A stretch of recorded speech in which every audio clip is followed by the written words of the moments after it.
Hello and good evening, everyone. Welcome to Planners Knowledge Vodcast. I am super duper excited to have our guest here today, Professor Mario Marcel Salas. I've had the opportunity to know him. We were just going back and forth, like how many years it's actually been. And it's been a long time that I've known you at this point. I can't even believe it. Yeah, it's been a while, and I'm just glad to have met you and Edmund. Yes, Yeah, just glad to know you guys. I know yes. y'all are doing good stuff. Yes, yes. So now, why don't you take a minute and introduce yourself to our listening audience? I thought about reading your resume, but I said it's better to have you talk about yourself. Well, So thank you, and yeah, resumes are people ask me to do that all the time, and I'm okay. You want the whole thing? You'll be reading it for 6 months. that's right. Or why don't I just send you one page and then you read what you want? That's right. That's Yeah, right. so and I know you've gone through that yourself. Yes. So, but no, I'm happy to do that. Um, Mario Marcel Salas is my name. I'm an author publisher, but I'm also a professor at the University of Texas at San Antonio. I teach African American studies in the education department, and I teach political science by virtue of two different graduate degrees. Also teach political science in the political science department. So I'm teaching like all over the road. Hmm. Um, African American studies in one department, and then political theory, global inequality in the other department, Wow. international conflict sometimes. And so I'm kind of like all over the road. Before all of that, I was a regular public school teacher, believe it or not. I didn't know that part. Oh my God. Well, and I taught elementary school, middle school, and high school. And somebody asked me to teach kindergarten one time, and I thought they were nuts. They've got to be. I'm not doing that.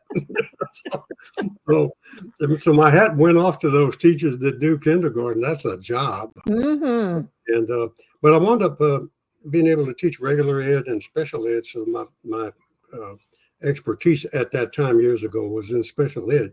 So I was teaching learning disabled, what they called learning Yes. disabled students. Yes. I did a lot of that. Before that, I was a member of the Student Nonviolent Coordinating Committee, Hmm. um, and a member of the Black Panther Party as well at one point, uh, Wow. way back in the day. And so I kind of like, I don't know, feel like a trucker on the road. I've been all over the road. So I'm just happy, I'm just happy to still be here. I know that's right. You've been leaving your mark and you've been gathering information along the way. So now how you went through that road. When did you know you wanted to become a writer? It's a good question. And I thought about it before the show started. And I tried to think back, when I was, like 10 years old. Hmm. And I may have known it subconsciously at that point because Hmm. my mom, she used to read, or to me, she used to read like all the classics, what people call the classics, which I don't know I want to call them that anymore because I know. they're so Eurocentric. Yes. But she Yes. read all of the classics to me. Um, and so I'm saying that seed was planted that way. Hmm. But then when I got involved in the civil rights movement, I I started writing for several black newspapers. Okay. Um, one called the San Antonio Register, another called African American News and Reflections out of Houston, Texas, and then it just kind of blossomed from there. Hmm. And then I wrote textbooks. I think I've written four textbooks. Wow. One for and a book sponsored by Texas Southern University in Houston. Yes. Did a chapter, and it was a collage of different professors writing chapters. Uh, Okay. so I did that with TSU, and that was recently. That was just last year. Okay. And but before that, I've written textbooks that I use in class, either as supplemental material or as required reading. It would just depend on the class. Hmm. And Hmm. and then I did this Alamo book for mass production outside Yes. outside of the university. Okay. So Yeah. now, when you write, and I mean, I know this coming from academia versus personal interest, do you have a preference on what type of writing you do? Yeah, I guess I pride myself in trying to discover things that most people don't know, Okay. and also pride myself in discovering things that most of academia doesn't know. Mm-hmm. So I'm always, I tell people who are just starting school or wanting to get a, a graduate degree of some sort. I said, the secret to research is read the footnotes, because you can glean Let a me tell you. million things from Yes, footnotes that the original researcher wasn't interested in, but you might be interested that's in. right. And so I kind of concentrate on that point, and whatever that may be, but usually from a historical point of view, as, Uh-huh. as it relates to white supremacy, to the destruction of Black history, Yes. and the way the story in Black history has been told in half truths, lies, omissions, distortions, and just Mm-hmm. erasing it. Mm-hmm. And so that's kind of like where my concentration has been. Although it's varied from time to time. One time in my whole life, I wrote a science fiction book. Really? It was a sequel to Mary Shelley's Frankenstein. Okay. I'll never do that again. But anyway, it was fun. And I may do a re-release of it at some point. I But think that's a great idea. yeah, so but I think that's where I've always wanted to go. I wanted to kind of trace the roots of white supremacy, how it Okay. developed, Okay. and then the power of it over the centuries, and how it's been used Mm-hmm. to oppress and exploit people. Yes. So now with that being kind of that red thread that goes through your interest level, how did that lead you to the infamous Alamo? Well, yeah, it did. Now I have to go back to 10 years old one time Okay. again. We, I, the Alamo is a tourist attraction. Hmm. It used to be a church. Most people never even think of it as I didn't know that. yeah. It was a mission that the Spaniards built. It got flooded out and it was abandoned. So it became a place that someone could use to hide in, or Um, to conduct a war out of. mm, And so, but when I was 10 years old, my dad took me to the Alamo. It was a tourist attraction. We went to the Alamo, went inside and all that. I looked at stuff. At 10 years old, you're not understanding a whole lot. yeah. But the thing that I'll never forget, when we came, and it's in my book, when we came out of the Alamo, this old man, I didn't know him, my father didn't know him, just out of nowhere. Hmm. This old man came up to us and literally just said, whatever you all saw in there, or whatever was said to you all, Hmm. it's all a lie. And he just walked off. Uh-oh. So that was like the thing that bugged me for years. Uh-huh. And over the course of time, I heard that again, from other people who said this, all that stuff is myth. It's not real, it's mythical. And so that kind of like what started me on that journey, Gotcha. at a very young age, being confounded by that remark Hmm. coming out of that building. Yeah, that would definitely do it. I mean, if I'm sitting up here taking in this information and somebody just drops a bomb like that, Yeah. literally, right? It creates that inner conflict inside of what is this person talking about, and really, I mean, just deeply planted that seed of curiosity, it sounds like. Yeah, it did. It wasn't just the bomb, it was da bomb. The bo- Parliament Funkadelics used to say da bomb. I mean, it was like, what? What did, yes. I'm like, what did he just say? It's all a lie. Well, Yeah. why were we in there? Exactly. So, Exactly. And then the desire to uncover the truth, but yeah, not just for self, but for others as well. yeah. Well, and it got me in trouble one time because I remember reading poetry about the Alamo Hmm. before my visit. But I remember reading poetry that people wrote about it, and et cetera and so forth. And they always compared it to the Greek Battle of Thermopylae, in which people are familiar with the movie 300 Spartans. Yes. And there's no comparison at all. I found out later in life. But I Hmm. remember I got myself in trouble in high school when one social studies teacher said, the Battle of Thermopylae was 300 Spartans fighting against 100,000. And whatever researcher you talk to, the numbers vary from Hmm. 100,000 to a million. So, and the way they were able to defend that gorge, is supposed to have been a narrow gorge, and buy enough time, for Greece to win that battle, um, was because these Spartans had special shields and special spears. And something in just my mind told me that doesn't make any sense. I just don't believe it. Of course, I got sent to the office for saying such a thing. I don't believe that, Mm-hmm. And later on in life, that was another little thing that bugged me. Mm. So I went and did some research on that Battle of Thermopylae, Yes. discovered those 300 Spartans did die on that day, but they didn't die by themselves. There were 6,000 barbarians, at least 6,000. So the number was actually 6,300, but they never wanted to give those 6,000 quote barbarians, whatever, credit, because they weren't Spartans. So they were literally erased from the history. Wow. And then to verify that argument, I did some Greek history. And Greece finally put up a monument to the 6,000 barbarians who died at that battle. Of course, they had denied it for centuries. Mm-hmm. Mm-hmm. So the Battle of Thermopylae couldn't be compared to the Battle of the Alamo on several levels. Yes. Yes. Wow. Wow. You're like a truth finder and a myth sweeper. You're cleaning stuff up and getting rid of the facade and the fog. Get the broom out, Dr. Walls. Get the broom out. Incredible. Well, let me tell you, the audience who is watching, they are very much enjoying the conversation that is going on.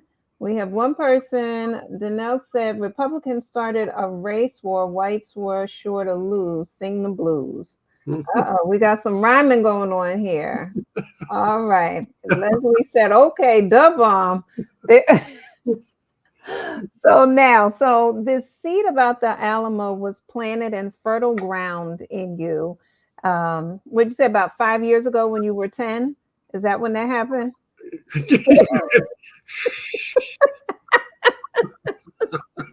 So, yeah, 5 years ago. About 5 years ago. Yeah, that was a little longer than that. But yeah, and then I started. Yeah, before I did this book, I started reading all of the ones that they consider legitimate sources. Yes, it's got to be like 20 books. So I read about 13 of them. One of them, a huge book about 900 pages long, but called The Alamo Reader, and it's a gold mine. It's a good book. Okay. And I can see why nobody would read it at 900 pages. Yeah. But that's the book everybody should have read instead of that hero glorifying worship stuff, which turns out to be totally untrue. And then the other book, a very famous one by a military historian who's still around, named Dr. Philip Tucker. And he wrote a book that was as provocative as the title of mine, called the Alamo, Exodus from the Alamo, the Anatomy of the Last Stand Myth, in which he said there wasn't that fight. The fight at the Alamo lasted about 20 minutes, 20 to 25 minutes. That's it. And it wasn't like the John Wayne movie in the daytime. There was no fighting in the daytime. It was all at night, about 4 or 5 o'clock in the morning. Oh, my goodness. Yeah. So it didn't last for hours. It was at night. And according to Dr. Tucker, and not just Dr. Tucker, but others as well, some 120 actually ran from the walls. And this is verified in primary source documents. Okay. And Anglo documents or Mexican documents is the verification of that. And only about 60 stayed, roughly 60 stayed inside and died. The others took off. And it took about 2.5 hours to kill the runners outside of the walls of the Alamo walls. Okay. Oh my goodness. So at what point in your journey did you say, now I got to write my book? Well, a number of things. One, the state of Texas constantly is pumping up this idea about the Alamo as a cradle of freedom, the cradle of liberty, and all of that. But then when I started looking at each one of the specific leaders inside the Alamo, William Travis, David Crockett, Jim Bowie, and the others, they were all slave owners. So that is something that I was interested in. How much of an issue was slavery to that fight, how much of an issue was slavery into going to war against Mexico? And then, of course, I discovered all the other stuff along the way about Mexico's abolishment of slavery by Mexico's only black president, Vicente Guerrero, abolished slavery in 1829. And oh my goodness, when he did that, that shit sent shockwaves to the Texas settlers who came there with the idea, the American dream at the time was to own land and have slaves to grow cotton and then become wealthy almost overnight. Right. And so when Mexico said, okay, that's it, no more slavery, they went ballistic. And the primary source documents shows that. Wow. As you're talking, I had one history professor. I went to Temple University for undergrad, and I wish I could remember his name because in his class, I said, I wish I had met him earlier in my life, because he told history similar to how you're telling it. It was a story, and he was pulling all of the pieces together so that you could see how it was all connected. Because so many times prior to that, I would learn there was this piece here and this piece here, and you weren't given the questions or the thread that tied those pieces together, like you just said, with the slavery and the cotton and so forth. Yeah, good point. And we're about to open up a new African American museum here in San Antonio. Oh, I didn't know that. It's going to be like 4-story built. It's going to be gigantic. Okay. They asked me to do the research on the Alamo. Yes. And that story. So we've been working on that every Tuesday night in a Zoom. Wow. And going through all that. And I said, let's start back, way back. Why did those settlers leave Tennessee and Virginia and Kentucky and all of that? When you look at the economics of it, and you talk about threads and tying stuff together. Yes. For poor whites, the cost of land per acre was exorbitant. You had to be a member of the gentleman class, whatever that meant, planter class, to be able to own slaves and own land. So, but Mexico was offering free land, or later on, 6 cents an acre, if you can believe that. And later on, it went up to about 12 cents an acre. So they were more than happy to jump on their covered wagons and horses or whatever. That's right. Hurry on down here and set up shop. Moses Austin, his son, the capital of Texas, Austin, Texas, was named after his son. But his dad brought 400 slaves with him in the first colony that came to Texas around 1830 or so. So there's that economic dimension of the issue. Yes. Land, slaves, free land in some cases, or very cheap, so that even poor whites could afford to come.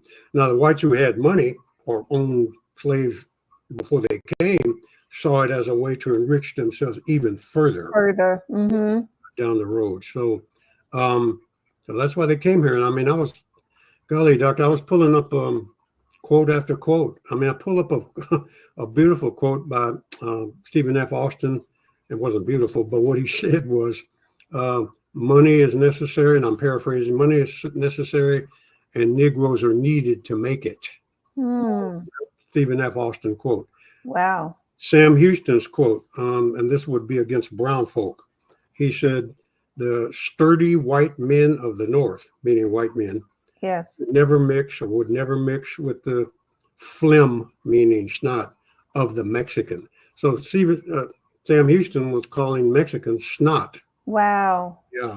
So they had, and this ain't me saying this is what they said. This is documented research. Yeah. Wow. And I know people who went to Stephen F. Austin High School.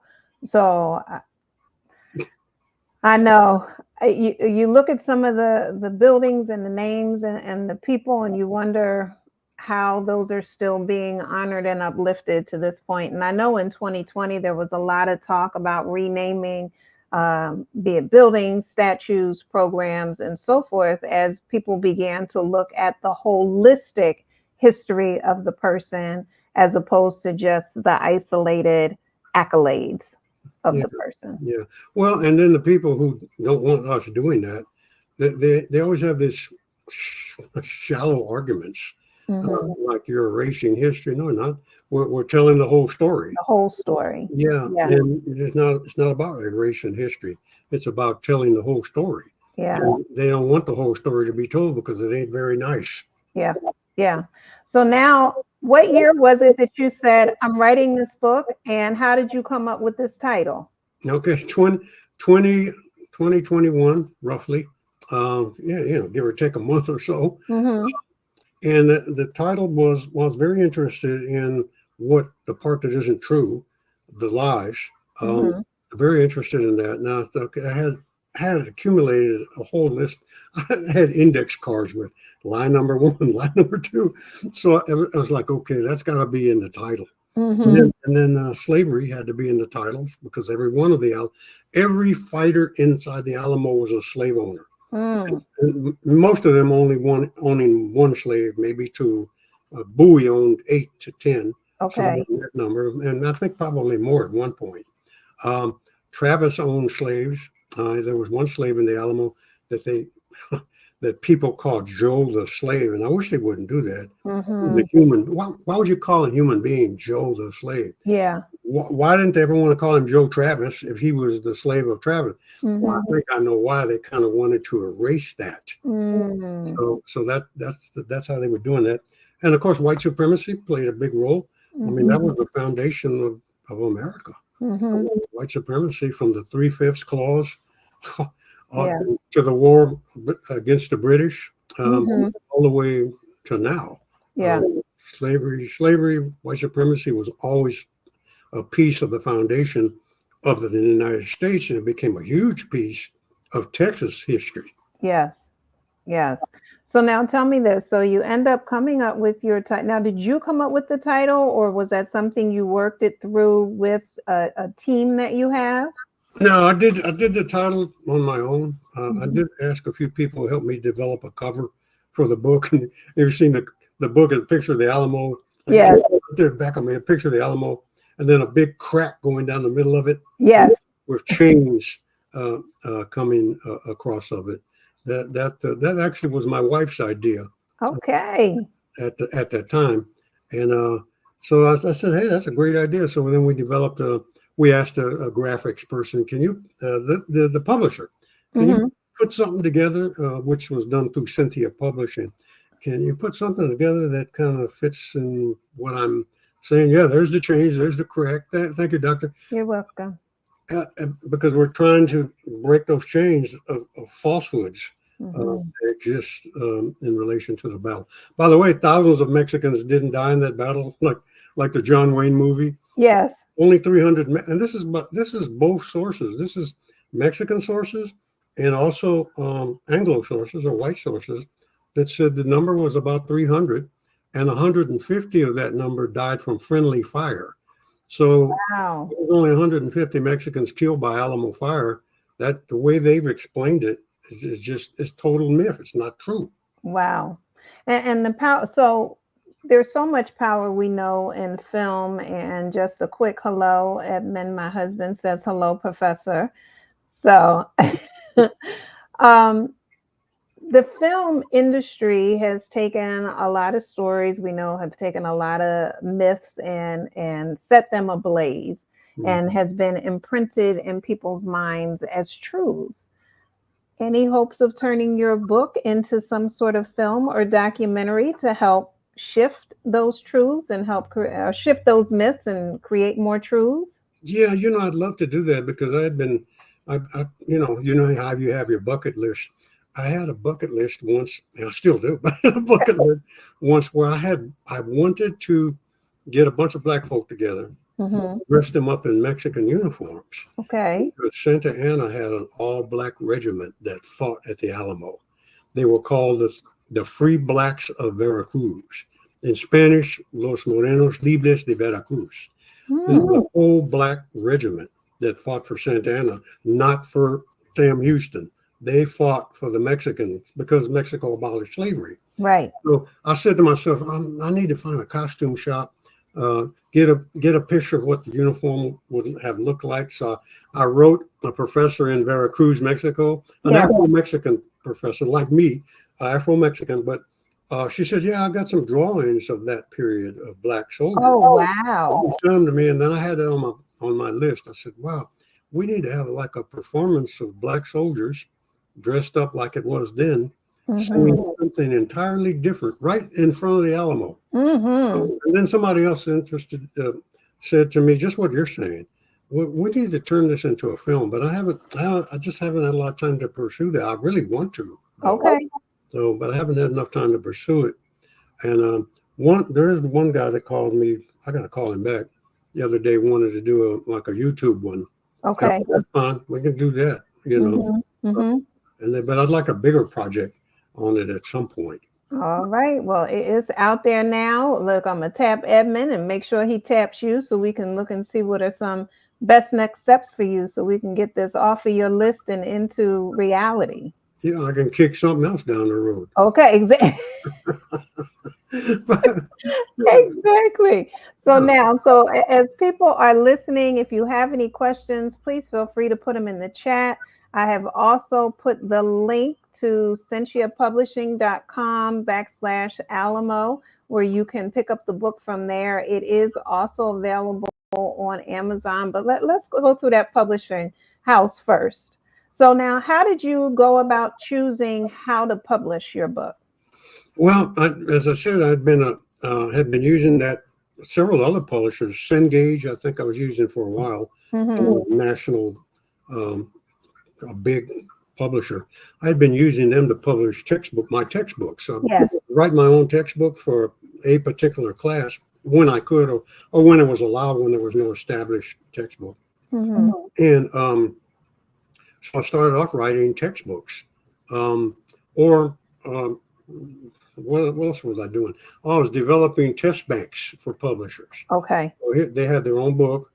Could you develop a test bank based on this book? So I had to read those chapters. I was like, okay, I can do that. Hmm. So that's where I kind of went. And then I found a publisher, Cynthia, at that point, who became very interested in doing it. Mr. William England, who was the publisher there. He Hmm. said, "Yeah, we can do that," and he's been quite helpful. But it was kind of like almost an accident in a way, because he's just a textbook publisher generally. But when he saw what I was trying to do, he's a gracious fellow. When we saw what I was trying to do, he said, "Well, heck, let's try that. Make that a mass-produced book." Okay. Yeah, it sounds interesting. Hmm. So that's kind of was almost by accident. And anybody's ever tried to write that's not connected to a school, or maybe they're not a professor, then you know how difficult that is. Yeah. Yes, And I do. one rejection letter after another. That's right. Yeah, because if you don't have an agent, or you don't have a publicist, or somebody that's connected to, Barnes and Nobles or whatever, Yes. Yes. your chances of being heard are almost non-existent. Slim to none. Exactly. Which is how I ended up being a self-published author. Mhm. Because when I wrote my first book back in 2009, I was sending it out, and those letters kept coming back.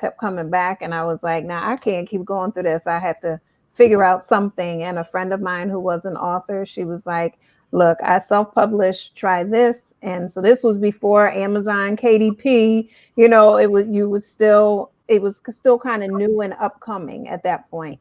But that's what I did. And then a couple of years later, KDP made itself known. And once that was it, I said, well, I can publish whatever I want, whenever I want, and There you just, go. follow certain protocols with hiring an editor. So for anybody who's interested in writing, it's very important to hire an editor, because when you're reading it, you're going to see what you think is there, not what actually is there. Right, right. Right. Well, I did my first that science fiction book I wrote. That was self-published, but Okay. after that, then I found a real good publishing company that agreed to take my textbooks, and then agreed to take this mass-produced book as well. Fantastic. So now tell me this, when doing this research, one, how long did it take you? And then two, did you come across anything that you were surprised to find out? Oh yeah. So all in all, together, it took a lifetime. Yeah, well, literally, Yeah, I mean, I'm thinking about you're 10 years old and this person says what they told you was a lie. I mean, there's, that was like the boom. yes. But but for the actual book, about 4 years, roughly, Okay.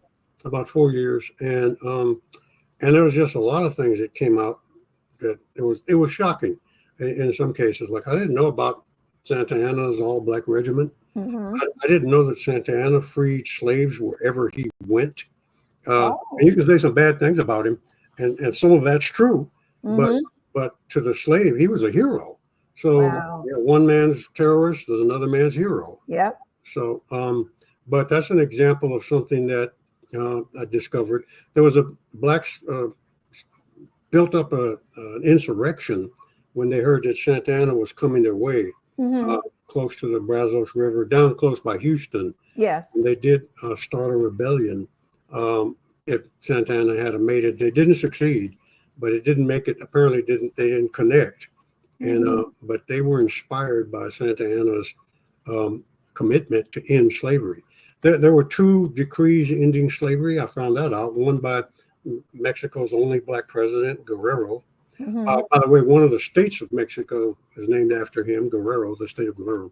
But the other decree issued against slavery was by Santa Anna himself. Right after the Battle of the Alamo, he said that the contracts that bind enslaved people to Hmm. their masters in the Hmm. Republic of Mexico are hereby null and void. Oh. Yeah. So that was a revelation. The other thing was a revelation was how Travis developed a scheme to trick Mexico. And the scheme was, since Mexico has a form of indentured servitude, Hmm. let's tell them we're going to change slavery or the status of slavery to indentured servitude. Hmm. And so Mexico partially agreed to that until they discovered that the contract that they would give to enslaved people was for 99 years Oh. and not 7. So Oh. when Santa Anna found out that's what they did, that was one of the things that led. This is war. This means war. That's right. This is trickery, and and so that was Travis. That was his little scheme. You know, he was a lawyer. Uh-huh. He was always trying to file lawsuits against Mexico to get slaves returned, enslaved people returned to their masters in Louisiana. Wow. So this, I mean, there's just so much I discovered. Just, it was just mind blowing. It was mind blowing. It sounds like it was a joyous journey and a fulfilling journey of discovery for you. Yeah, now I know what that guy meant when I at 10 years old when I came out. He probably knew this back then. You know. If he could only read your book now, I'm sure he Yeah, would be very, very proud. yeah. Wow. And I'm sure he also, I don't know if he had any idea of the seed that he was planting and the fertile ground in which it landed. Probably not. You know, one other thing, Dr. Wells, one other thing I discovered, at least there's some documentation to show that Santa Anna played some music called El Degüello, which in Spanish means we're going to slit your throat. You're not going to allow anybody to surrender. We're going to kill everybody. So this Mhm. music supposedly was played um, right before the battle started. And there wasn't 13 days of glory. There was really only one day, if you Uh-huh. want to call it 60 fighting and 120 running, if you want to call that glory. Yeah. Um, but the other 12 days were just cannon fire. And, Okay. and Santa Anna was not, he didn't wait for the big cannons to show up Yes. to blow the walls down. His whole objective was, I'm not going to let them get any sleep. So this is doing a little bit of the military history. So he Uh-huh. bombarded, he wasn't trying to kill anybody, bombarded the Alamo for days and days and days to weaken. If you can't go to sleep, because it sounds like the You're worst reform exhausted. you've ever heard, you're not going to be ready to fight when the day comes. So Uh-huh. he did that day after day after day. And then he caught them. He caught those 60 or so remaining in the Alamo in the dead of night when they were asleep. And, Wow. and one of the slaves, Joe Travis, I'm going to call him Joe Travis, Yes. reported afterwards, because he was black, the Mexicans let him go. Reported that at least 500 Mexican troops were over the wall before a single shot was ever fired. Wow. So, wow. Yeah. So that was quite a bit of revelation. You better believe it. That's incredible documentation and to come across it. Now, in order to find this type of history, where do you go? Where are the archives for this? Some of it's in the Mexican archives. So you've got to either be able to read Spanish, or you've got to be able to find somebody that can interpret it for you. Mm-hmm. And a lot of it is just in primary source documents, some of which is in old newspaper accounts, like that decree by Santa Anna to abolish slavery. Yeah, is in the Connecticut Courier, and there's an extant copy of it. There are copies of it. Mm-hmm. It's still in existence, that or a microfilm. Yes. Where one archaeologist actually pulled that out. An archaeologist actually told me about that article. Wow. Off to the side one day. Hey, I got noticed. Go check this out in an old paper. Wow. So this is stuff. And then that book I mentioned called The Alamo Reader, which is 900 page. Oh my God, that's a gold mine. And Dr. Philip Tucker's book, which is heavily primary sourced researched. Is also a gold mine. So you go to those footnotes. We know that, Doctor. You go to those footnotes, and oh my God, I tell people, I don't know who came up with this cliche about all you're going to become is a footnote in history. That's the most important part of history. That's somebody who doesn't read. Somebody who doesn't read said that ridiculous comment. That's right. So, but anyway, it's just it's just dozens of things that were shockers, including that song, which I traced back, El Degüello. It's a Moorish song from North Africa that when the Moors invade Spain, this was one of their songs, and that they played on trumpets. And so Santa Anna, coming from having Spanish influences, correct? Influence in Spanish, at least the southern part of Spain, heavily influenced by Moorish culture, which is North African, black or brown, whatever you pick, they're both black and brown people from North Africa. And so that song came from North Africa, where they played at the Alamo, meaning we're going to kill all of you. Wow. Yeah. Wow. Then the Alamo defenders that ran, roughly 120, I mean, we could argue about the numbers, 120, 130, 110. The ones who ran in the Alamo were killed by those black Mexican, Afro-Mexican soldiers. Yes. With lances, double-edged lances. So I had to do a little history of lancing. Yeah. Yeah, that's another rabbit hole. I didn't mean to go there. I was gonna say, it sounds like you done went somewhere else. Oh man, I got rabbits beat. I done went so many hole. But those lances, it's the blade at the end. Yes. Moorish design that was copied, from the Moors. Yes. So, wow. And matter of fact, if anybody have ever seen those old Clint Eastwood movies, Fistful of Dollars, Good, the Bad, and the Ugly, they actually, in Fistful of Dollars, they actually use a rendition of what El Degüello would sound. One rendition what it would sound like. Where Clint Eastwood walks out from some smoke. Yes. They're playing that song on trumpet. So you can get a good feel of kind of what it sounded. There are different renditions of it, but that kind of gives you an idea of very haunting music. Yeah, I'm thinking it has to be. It's interesting. We have a comment here in the chat room from renowned jazz vocalist and pianist V. Shane Frederick. And he's saying, interesting. Now I want to explore the connection influence of Mexico in New Orleans. Oh, my. That's a good one. I went to speak in New Orleans one time, and there was a bunch of room full of people who still call themselves mulatto.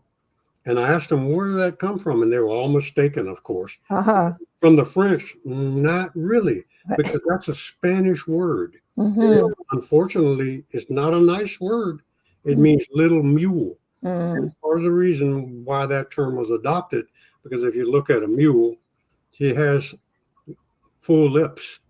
And so the Spanish, in racist ways, would characterize people of African descent in animal terms. Wow. They did that on the birth certificates too. Wow. So all these what they call casta terms, Yeah. racial caste names. So, and by the way, Spain was in control of Louisiana before the French were, Hmm. and then Toussaint overthrew the French in Haiti. Where did those mulattoes go when they were overthrown? Because the mulattoes were fighting with the French, Mm. not with Toussaint Louverture, although some did. But a lot Hmm. of mulattoes who were allowed to own slaves because they're light complected Yes. ran to Louisiana where they set up slave plantations in Louisiana. Look at that. Yeah. Well, I think at this point we have audience members who have dropped the mic at this point because their mouth is now, or dropped their jaw because you dropped the mic. Their mouth is wide open with the mulatto comment and the realization. I personally knew it had to do with the mule, but I didn't know why it had to do with the mule. So Yeah. that is new information to me. Yes. Oh, Leslie said my mind is being fed. Oh, okay. But so yeah. Don't eat too much, Leslie. So you bringing a smorgasbord to all of this. I mean, it is look better than Luby's at this point. No disrespect to Luby's, but we get more than what Luby's has to offer. So, Exactly. Well, yeah, and there's just so much more. Oh my God. I mean, all this. By the way, I have to say this. This is another revelation. They built a statue, a sculpture of supposedly an African American on the grounds of the Alamo like last year. And it really? was an African American named Hendrik Arnold. So I started, why would they do that? So it turns out they claim he fought for the slave owners. He was a fighter for Texas independence. So that means you fought for the slave owners. Right. So then I started looking up more detail on Hendrik Arnold. Turns out, according to most documentation, he was a mulatto who owned slaves in Texas Wow. and sold his own daughter, if you can believe that, Wow. to someone else. His Oh, own blood, flesh and blood. Sold his own kid into slavery. wow. Wow. So to another slave owner. So they built a statue of him, of course. Oh my goodness. Tell me this. What is it like for you emotionally? Because intellectually, there's obviously a lot of curiosity that takes place. But emotionally, as you're discovering all of this information, what is it like for you? Well, there are fits of anger, that's for sure. Hmm. Because having been lied to, Yeah. all Alamo mythology, all fake stuff. Emily Morgan, whose real name was Emily West, did not have a sexual relationship with Santa Anna. That's a myth. Mm. They claim that's why he lost the Battle of San Jacinto, because he was sleeping with a black woman. Oh, Turns out we can trace the guy who invented that story. wow. Yeah, not true. And her name was Emily West, not Emily Morgan. She was a free black woman Hmm. hired by a slave owner named Morgan. Now, Hmm. he was paying her a salary. I guess he didn't want the other slave owners to find out that he had hired a free black woman, so he attached the name Morgan Got it. to her. But so a little bit of anger for sure. Sometimes fits of anger, Hmm. and then sadness from knowing how easy it is to fool people. Yeah. It just reminds me of an old Greek philosopher who said it's easier to deceive a multitude than it is to deceive one man. Hmm. And so I Hmm. just think of all the people that have been deceived Yeah. from the time they were in elementary school to now. Yeah. Yeah, it's so true. Like I think about my father. My father made his transition 7 years ago, and how he would have loved this conversation, and he would have been so enlightened by it. And I don't know, we never talked about the Alamo, but I doubt he knew any of this. And he lived for 76 years without knowing this. And there's so many people who have come and gone with those myths intact. And so now, I had a friend of mine. He told me before he passed away. He was like 80 something. He was when I was 10, he was older than me. So, but he's a good friend. But I'll never forget what he said. Man, when I was, because I told him about that 10-year-old story of mine. Yeah. He said, well, mine was worse than yours. I go, well, what do you mean worse? He said, well, I went to the Alamo and bought a coonskin hat and wore it for as long as I can remember. And then when I found out about this stuff, he had found out about it before I did. Uh-huh. All untrue. He said, man, I threw that damn hat in a garbage can. Oh. Quote unquote. Yes. Yes. He was hurt. The deception had lasted so long. Well, and because Andrew Jackson, Sam Houston, Davy Crockett, they were all fighting against Native Americans at the Battle of Horseshoe Bend, which was to remove Native Americans west of the Mississippi to reservations. I found out that Crockett and others, they would kill Native American women if they were pregnant. They would gut them, and when the fetus would fall out, they would hang the dead corpse from their horses as a trophy. Davy Crockett, and this is kind of gross, so viewer discretion is advised, but I'll say it as nice as I can. Davy Crockett would remove the genital organs of Native American women and make tobacco pouches out of them and hang them from his belt. I'm not saying that. There's primary source documentation. Wow. He was a ruthless killer. Wow. Wow. And then he winds up at the Alamo. Wow. So much history, so many myths to overturn, and so many truths to be told. So now, where do you go with this book? What are you doing? Are you on tour? Are you going to colleges, universities? How are you getting the word out about this book? Okay, well, it does sell at Amazon. It sells at Amazon, but Cynthia Publishing as well. Publisher sells it on his website. I'm going to Chicago, hopefully, at some point. I've been invited to speak on my book from people who are veterans of the Student Nonviolent Coordinating Committee and several professors who teach at one of the schools there. I think a Catholic school, university in Chicago. That's one thing. I spoke on my book in San Angelo, Texas. There was a big crowd too, like 200 or 300 people. Wow. At the NAACP Freedom Banquet. I spoke on that there. So I'm continually doing these speaking in town, out of town.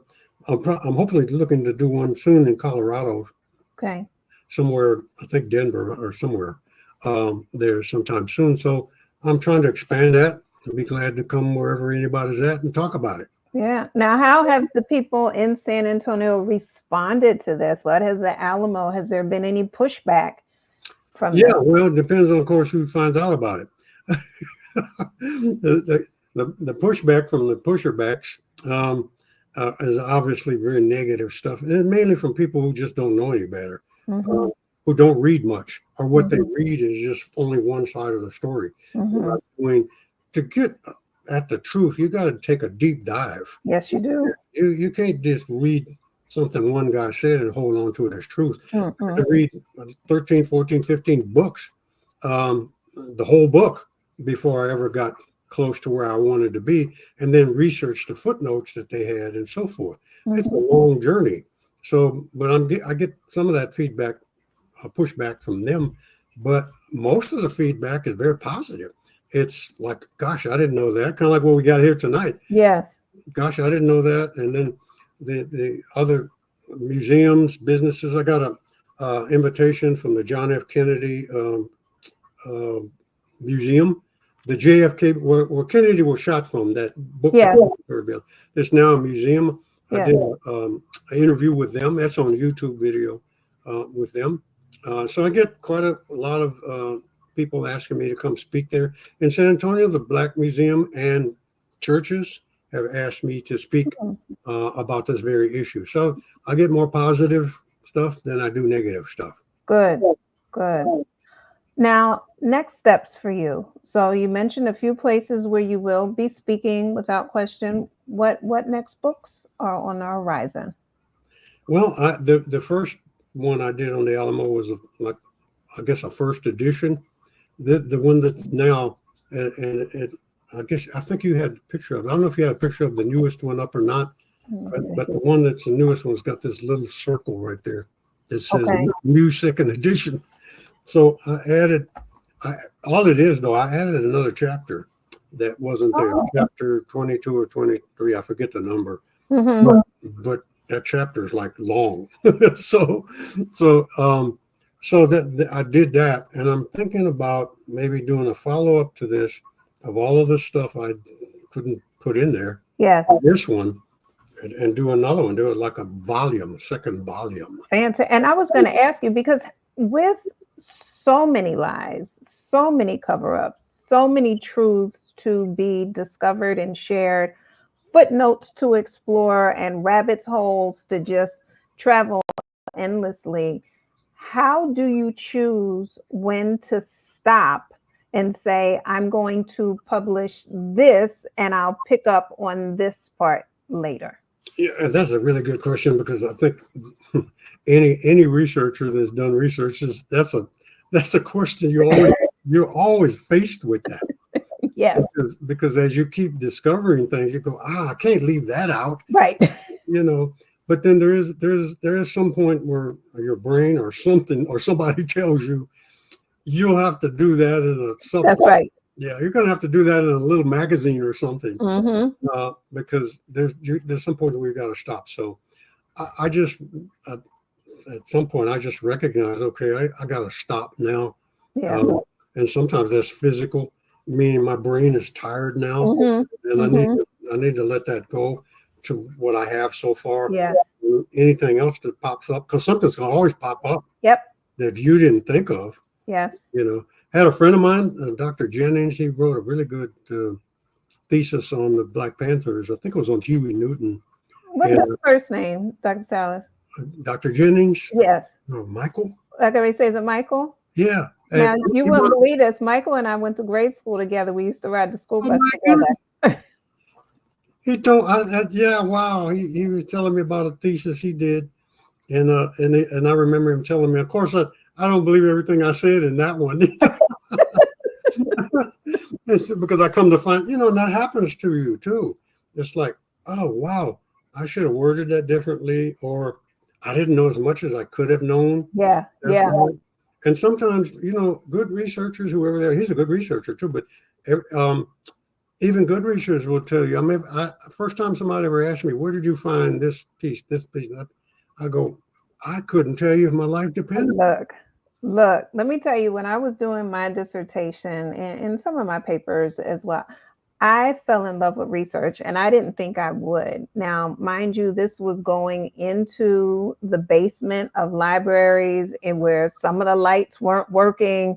This was pulling stuff off of dusty shelves and looking, like you said, in footnotes and following those leads to the next thing, because a lot of the research documents weren't uploaded onto a computer system somewhere. So yes, you may Google something and it'll say 1 million hits, but there's 1,000,002 because there's 2 that haven't been uploaded that have the information that you really want. And you're not going to find it unless you're going deep diving for it. Yeah. And you're absolutely right. And so I fell in love with the search as well as the find, because they are like treasures. And then when you find it, to your point, and you put it all together, there is this moment, and this is for those writers out there. There is this moment where it is your system just says, that's it for now. And you release it to the world. You have to give birth at some point, right? Because it's like a mother, you hold on to that baby for so long, but at some point it's got to go out. That's exactly what happened. That's right. It's got to go. 8.5. It's time to go. It's got. or even 9.5 for that matter. Yeah. Come on. Whenever it's time to go, you got to go. Yeah. And trust that. So that's I mean, gosh, it's just so much to talk about, and so many things. I asked another professor, the same thing happened. I asked a friend of mine, professor, I said, where'd you find that? I really need to know where you found that at. And he goes, man, Mario, that was 8 years ago. I have no idea where I found that. Not a clue. Yeah, I trust you that he found. I know he found it. That's right. But you can't always replicate. Because somebody asked me one time, where can I go to find out all the stuff you found out? Oh my God. Take You got to them. read diaries. You got to read a PhD thesis. Come Find, on. find a thesis that some other professor did Yes. and read that that's related to the subject. Look at his footnotes. You might wind up reading dozens of PhD thesis papers. It's the I was interviewing someone the other day, and I was reporting back actually on some research that I had done. And one of the people on the call said it reminds me of a dissertation that I read once. And next thing you know, they shipped that dissertation to me. And I'm laughing because I said the person who wrote it would have no idea that it ended up in my lap. And now here I'm reading someone else's work. And so you never know how that information is going to get to you, but it gets to you. Yeah, it's just a lot of detail. And Yeah. don't and if you're new to this game, don't ever think that Googling is research. It's only a beginning. It's Oh, not real research. You can begin doing that, but like you said, you're going to have to read people's diaries. You're going yeah. to have to read thesis papers. You're going to have Yeah. to read the footnotes. You're going to have to look at the bibliography. Mhm. It's more than Googling. Yes. Yes. So true. So true. All right, so we have a few moments left. I have put the link again in the chat room for those of you who are on the YouTube side of life. You can see the link in the chat room to the CynthiaPublishing.com/Alamo. The links are also live on the write-up section on the YouTube side. So if you are listening on LinkedIn and you're unable to access the links there, please come on over to my YouTube channel at Ask Dr. Walls 525. In the write-up, all the links are live. Be sure to support Professor Salas and this work. I am excited. My book is coming, so I am looking forward to reading it. And I may just have to circle back and have you back on the show once I'm a little bit more knowledgeable, if that's all right with you. I'll be glad to do it. And I'm not limited to this. We can talk about some other things. We sure can. I'm also quite adept into the origins of white supremacy. Well, we're going to have a whole conversation. Going all the way back to Henry the Navigator and Mr. X's research, Ibrahim X. Yes.